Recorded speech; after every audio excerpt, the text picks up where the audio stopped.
Assalamualaikum warahmatullahi wabarakatuh. Selamat malam teman-teman. Saya Nadia Hairunisa. Di sini sedikitnya akan menjelaskan tentang penerapan model pembelajaran distance learning. Nah, seperti yang kita tahu bahwa distance learning ini terkenal dengan sebutan PJJ atau pembelajaran jarak jauh. Di masa pandemi seperti ini, pastinya semua instansi memberlakukan PJJ ini. Dan PJJ ini merupakan sebuah model pembelajaran solutif dari kegiatan belajar mengajar yang terkendala waktu, tempat, dan sumber daya manusia. Selanjutnya, di sini terdapat rencana pelaksanaan pembelajaran atau Simple Lesson Plan. Materi pokok yang akan dibahas yaitu narrative text.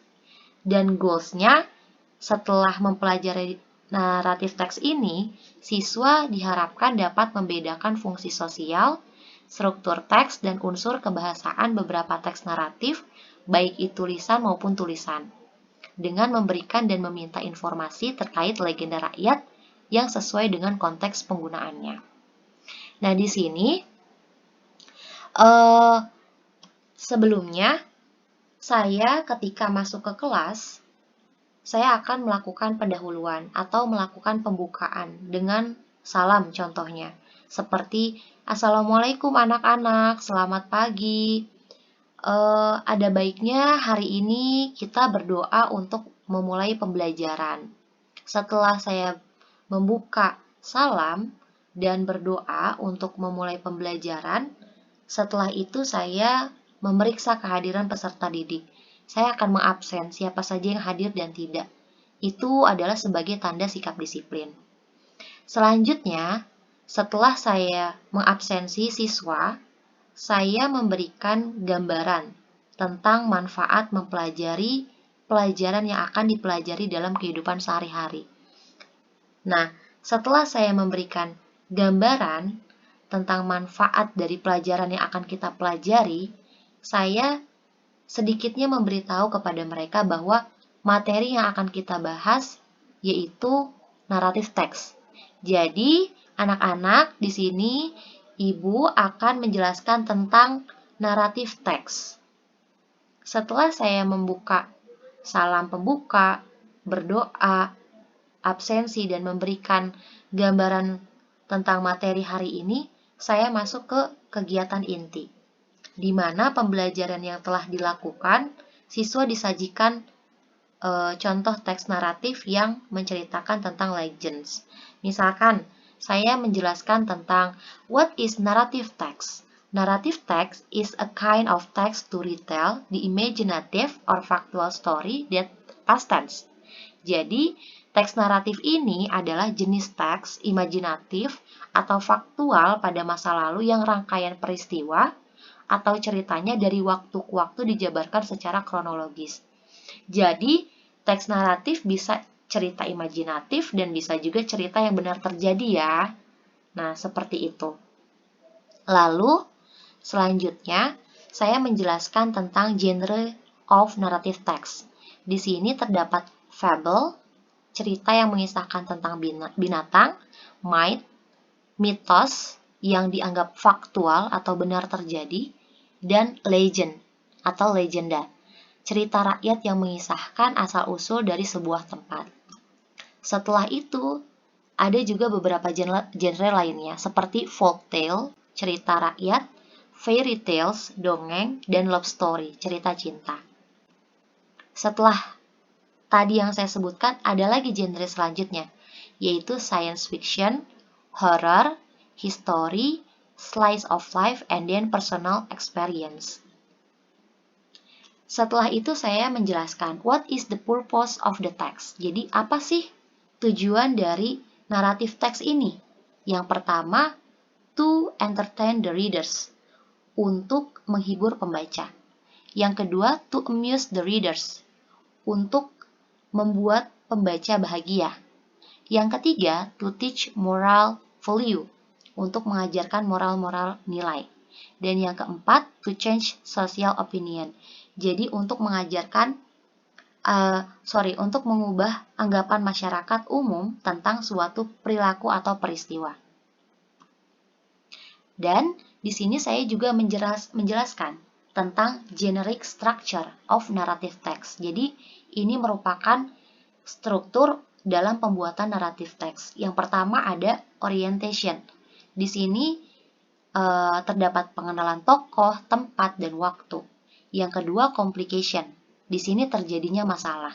Dan yang ketiga terdapat resolution atau solusi dari masalah. Selanjutnya, di sini saya menunjukkan kepada anak-anak satu contoh naratif teks yang berjudul Tobalex. Jadi, anak-anak di sini kalian bisa melihat karena kita menggunakan Zoom meeting, saya menjelaskan di dalam pertemuan online ini contoh naratif teks yang berjudul Tobalex. Nah, yang pertama, paragraf pertama dan yang kedua ini menceritakan tokoh utama, kegiatan sehari-hari dan pertemuan dengan istrinya, serta perjanjiannya. Nah, di sini paragraf pertama dan kedua itu disebut orientation. Selanjutnya, paragraf selanjutnya ini menceritakan tokoh utama dan keluarganya. Dan disinilah masalah-masalah mulai bermunculan, yang kita sebut sebagai complication. Dan di paragraf terakhir, di sini terdapat akibat dari konflik yang sudah dibuat, yang kita namakan resolution. Selanjutnya di sini ada the language feature of narrative text. Yang pertama, use adverb of time. For example, once upon a time, or one day. Okay. And the second, specific character, not general. For example, Cinderella, Snow White, or Alibaba. And the third, use direct speech. It is to make the story lively. The direct speech use present tense. Snow White said, "My name is Snow White." This is present tense. And the next, okay. Setelah saya menjelaskan sedikitnya tentang naratif teks, saya meminta siswa atau memberikan kesempatan kepada siswa untuk membaca dan memahami teks naratif yang sudah saya berikan. Nah, yang ini. Saya meminta dan memberikan kesempatan kepada mereka untuk baca terlebih dahulu dan lalu memahaminya. Setelah mereka membaca dan memahami, peserta didik diberikan kesempatan untuk bertanya. Jadi saya selalu bilang, setelah kalian membaca dan memahami, mungkin any questions ataukah ada pertanyaan? Setelah mereka diberikan kesempatan untuk bertanya, siswa diminta untuk berdiskusi. Jadi saya selaku guru meminta siswa untuk coba setelah kalian bertanya, diskusikan tentang naratif teks ini. Contoh dari naratif teks ini, contohnya Tobalex, yang bisa kalian lihat di layar screen Zoom meeting ini. Lalu setelah mereka diminta untuk diskusi di Zoom meeting, saya akan pindah untuk berdiskusi di grup WhatsApp. Karena kita PJJ atau distance learning, jadi kita menggunakan media online yang lainnya. Mungkin di Zoom meeting hanya 20 menit, selebihnya kita diskusi di grup WhatsApp. Setelah anak-anak mendiskusikan materi pembelajaran di grup WhatsApp, siswa diminta mengirim hasil diskusi melalui WhatsApp. Jadi mereka diskusi di WhatsApp, lalu mereka memberikan hasil diskusi mereka melalui WhatsApp juga. Setelah mereka mengirim hasil diskusi, siswa menganalisis dan menyimpulkan. Menyimpulkan apa sih yang mereka diskusikan di dalam grup WhatsApp tadi. Lalu setelah menganalisis dan menyimpulkan, mereka juga memberikan tanggapan dan koreksi yang terkait naratif teks ini. Setelah diskusi, bertanya, lalu menganalisis, selanjutnya saya selaku guru membuat kesimpulan untuk anak-anak tentang poin-poin penting yang muncul atau yang terdapat di dalam pembelajaran hari ini.